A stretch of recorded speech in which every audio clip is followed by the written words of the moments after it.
And we have it. It is 9:02 a.m., and we have breaking news.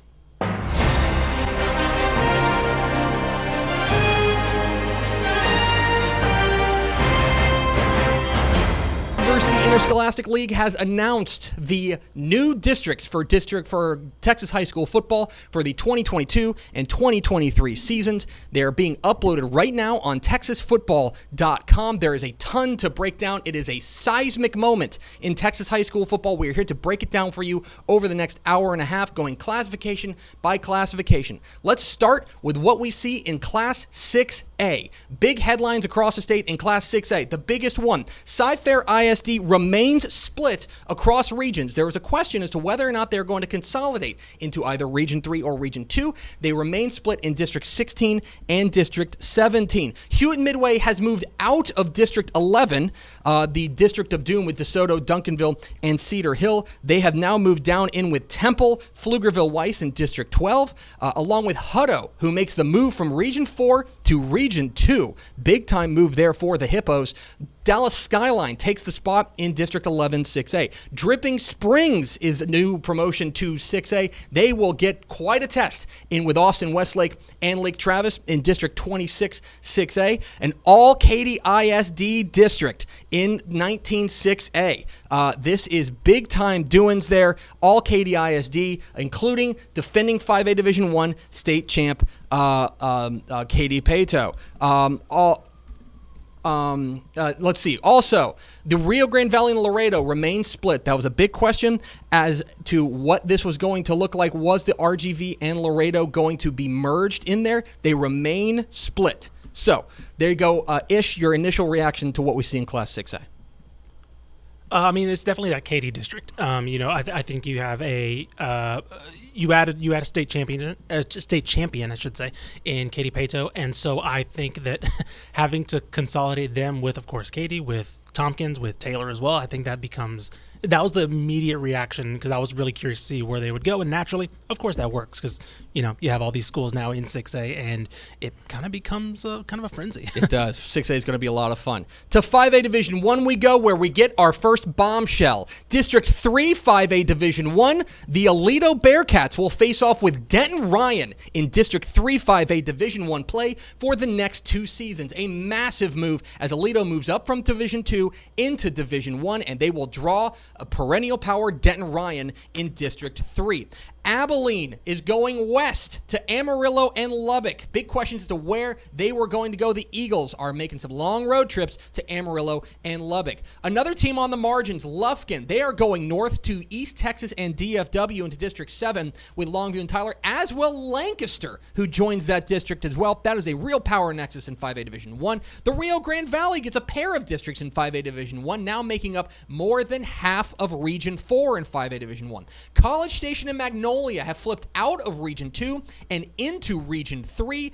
Big doings there as Region 2 and Region 3 have now shifted a little bit. Also, Port Arthur Memorial and Crosby are into Region 2, into District 8. Crosby, of course, a promotion from Class 5A Division 2. They're into District 8 alongside Port Arthur Memorial. 5A Division 1, Ishmael, is going to be a lot of fun. You look right at Aledo, right? We've expected that to happen, and because of the snapshots and Denton Ryan in District 3, that's going to be a lot of fun. Yeah, it's not only moving up, it's moving up and facing against the Giant. Yes, exactly. It is stunning. To 5A Division 2 we go. Headlines across 5A Division 2. Corpus Christi, Flower Bluff, and Gregory Portland better get on their traveling shoes. They are heading to the Rio Grande Valley. Another pair of teams that were on an island. We knew it was a big mystery where they were going to go. They're going south, way south, to the Rio Grande Valley. Defending state champion South Oak Cliff is in a 10-team Dallas ISD district in District 6.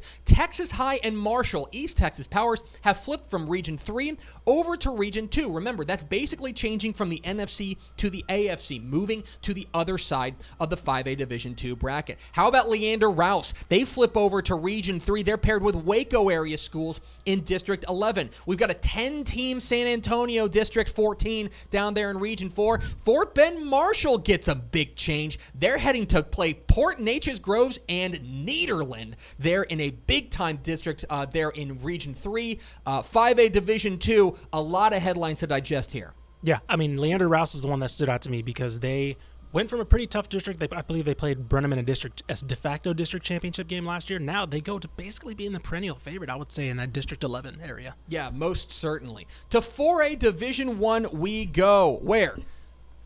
How about this? Both 4A state champions, China Spring and Stephenville, land together in District 5 alongside Waco La Vega. Let's go. My goodness Let's gracious. go. What a heavyweight district that is. Salina up from 4A Division 2. They are going to be paired with Dallas ISD in District 7. Speaking of Corpus teams heading south, Cal Allen, Toloso Midway, and Alice are all heading south to the Rio Grande Valley. Some traveling on the docket for those Corpus Coastal Bend squads. Brownwood has flipped to Region 1. They are headed west to Lubbock and the Concho Valley, out of Region 2 into Region 1, going to take on a West Texas district. Rockport Fulton. Coach Jay Seibert will join us later. He'll talk about his District 15. Pleasanton, Lavernia, Port Lavaca, Calhoun, reviving a few old rivalries down there on that South Texas area. Big doings in 4A Division 1. I think all eyes are going to be on 5 4A Division 1-ish. Yeah, I think so. I think you of course, you look at the state champions, right? Stephenville and China Spring, going with La Vega. Those are three teams that just are some of the most physical in the state, much less just Class 4A Division 1. But I think the headline here is definitely that area. Those noticeable departures too. You've got 2 out of Region 2, 1 out of Region 4, and 1 out of Region 1. I mean, those are big names that have run that bracket for a while that are leaving. So I think the departures are huge. I've received word that the alignments are now up on TexasFootball.com. So if you need the alignments, go to TexasFootball.com. 4A Division 2 now. Another big shakeup. Oh boy, Carthage on the move to District 8, out of Region 3 into Region 2. Well, they will get Gilmer, Pleasant Grove, and Van across Region 2. A seismic shift in 4A Division 2. Keep an eye on that. Speaking of on the move, Cuero's on the move. Out of Region 4 into Region 3 go the Gobblers.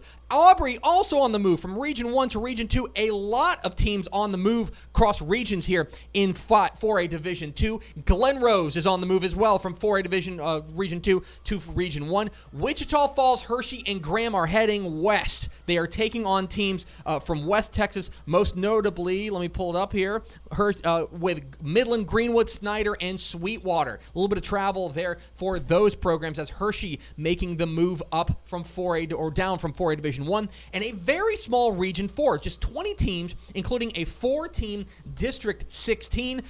There's a lot to digest here, and we're going to have a lot of time to do it-ish, but for me, the headline has got to be Carthage shifting sides of the bracket. Oh, easily, definitely that. And of course, I mean, for me, Cuero's starting to get they finally started to get their program right under Jack Alvarez, right back on track, I should say, and changing regions right in the nick of time, because they were really starting to emerge as one of the powers in Region 3 and now shifting over, Region 4, now shifting over to Region 3. Yeah, watch for Lago Vista in Region 4 too. I think that's a sleeper that people need to keep an eye on there. Mm-hmm. It is massive doings there in 4A Division 2. To 3A Division 1 we go, where another stunner.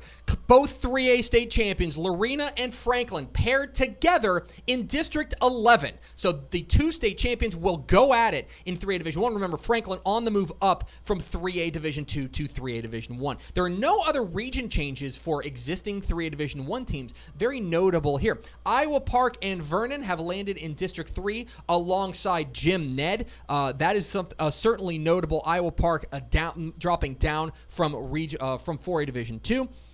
Shallowater and Muleshoe are going north to the Panhandle. There was some question as to who was going to join the teams from the Panhandle. The teams that get it are Shallowater and Muleshoe, taking on Amarillo River Road, Bushland, and Shallowater in District 2. Corpus Christi London is heading north to District 15, where they will take on Edna and Vanderbilt Industrial. 3A Division 1, not a ton of changes overall, but a big one as far as one neighbor who is joining the neighborhood. Yeah, Lorena and Franklin in District 11. And don't forget about, Cameron Yo's already in that district. We got Rockdale already in that district. That's going to be kind of madness, though. It's going to be a lot of fun to keep an eye on. 3A Division 2 we go. A lot to get into here. Big doings out east. Dangerfield is joining District 11 alongside Wascom and Elysian Fields. That is an East Texas slugfest waiting to happen in 11 3A Division 2. Of note, Cedar Hill Newman, a private school state champion, is joining as a charter school. They're going to be slotted into District 7. They're in Region 2 alongside teams like Gunner. Edgewood has flipped out of Region 2 and into Region 3, joining District 9 alongside West Rusk and ARP. Division 1 drop-downs like Wall and Early have landed in District 2. That is going to be a very interesting district to keep an eye on, as those two teams have been powers at the 3A Division 1 level. What do they do in 3A Division 2? Speaking of drop-downs, Bowling, dropping down from 3A Division 1. They land in District 14, but no soft landing for them. East Bernard and Tidehaven here. 3A Division 2-ish. Interested in your thoughts. I mean, Dangerfield, Wascom. I mean, that's pure fun right there. Yeah, New Diana. Yes. Like, woo. Yeah, a lot to do there. Keep an eye on that District 11, 3A, and then 2 3A Division 2 as well with Ballinger, Brady, Early, San Angelo, Grape Creek, San Angelo, TLC, and Wall. On to 2A Division 1 we go. Another bombshell. Shiner and Refugio have joined District 15 together. District 15 2A Division 1 will feature Shiner and Refugio in the same district. Mason will stay put in Region 4 in something that we had a little bit question about. Were they going to move out of Region 4? The Punchers stay in Region 4. The Concho Valley schools have slid from Region 4 all the way to Region 1, like Cristoval, Ozona, and Sonora. Remember, they're kind of on that weird line where they could go Region 1 or Region 4. They will now play in Region 1 for the next couple of years. Marlin has stayed put in Region 2, but no easy task for them. They get Crawford in District 7 2A Division 1. Keep an eye on that one.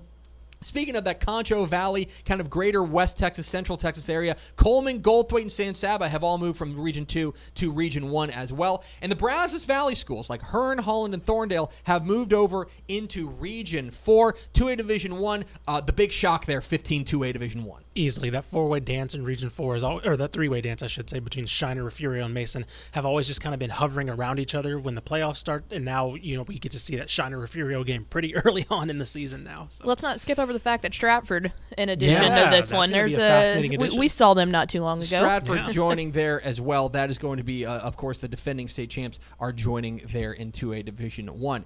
To 2A Division 2 we go. The big headline here is who's not moving. Mart has stayed in Region 2. Certainly keep an eye on them, but they will stay in Region 2 on that left half of the bracket. A wild District 5 2A Division 2. Wink and McCamey have moved over from Region 1. El Dorado has moved over from Region 4. They get paired with six-man powers Water Valley and Sterling City in District 5 2A Division 2. How about this down in South Texas? Falls City is going to have a new district bunkmate, and it is Burton, a program that is certainly no stranger to deep playoff runs. Chilton and Bremond have moved from Region 3 over to Region 4, taking on with District 13, joining District 13. And you've got a pair of D1 drop-downs, Price Carlisle and Alto, paired with Tenaha in District 11. I would say that there's just a lot of movement, a lot of changes in the smallest 11-man classification, but Mart staying on that left half of the bracket is certainly one to keep an eye on. Yeah, definitely. I think, and also you talked about you talked about Region 5 with Wink and McCamey from Region 1. That's going to be something to kind of keep an eye on as well. To the six-man ranks we go. 1A Division 1 we go. A couple of big-time moves here. Most notably, Borden County. Moving into Region 2, they get District 7 with powerhouses like Rankin and Garden City. State finalist May has joined District 14 with Jonesboro. How about that? Central Texas powers colliding there. Jonesboro, no easy task for state finalist May. A pair of move-ups from Division 2, Anton and Follette, are going to headline a loaded Region 1 that includes teams like Turkey Valley, who's in District 4 with Spur. Defending state champion Westbrook is going to join Hermley in District 8. Keep an eye on that. And remember, you got one drop down here in Menard, one pretty notable drop down in Menard. They're dropping down from 2A Division 2 into the 1A Division 1 ranks, plus teams like Anton, Follette, and Gordon go on as well. To 1A Division 2 we go, the smallest classification in the UIL. How about this? Defending state champ Strawn is flipping sides of the bracket. Wow. They are into Region 4. That is going to be a big power shift in how 1A Division 2 gets going. Throckmorton moves into Region 3 from Region 2. The Far West Texas district with Balmorhea and Sanderson gets moved from Region 1 into Region 2. Oakwood has moved into Region 3. That's perfectly notable. That's pretty notable as well. And then keep an eye on this one. There was a lot of changeover here in 1A Division 2. We know that the smallest classification it can be like that. But 25 of the 64 existing Division II teams switch regions. That's the highest percentage in any class. All the alignments are up right now on TexasFootball.com. You can see where your team landed and what your team's district is going to look like for the next 2 seasons in Texas high school football. Thanks so much for watching that video. If you would like more and to be notified when they come out, go ahead and click that subscribe button right down there. You can also watch Texas Football Today every day live at noon on TexasFootball.com, Facebook, Twitch, and right here on YouTube. For more of the best coverage of Texas football in the Lone Star State, go to TexasFootball.com/subscribe.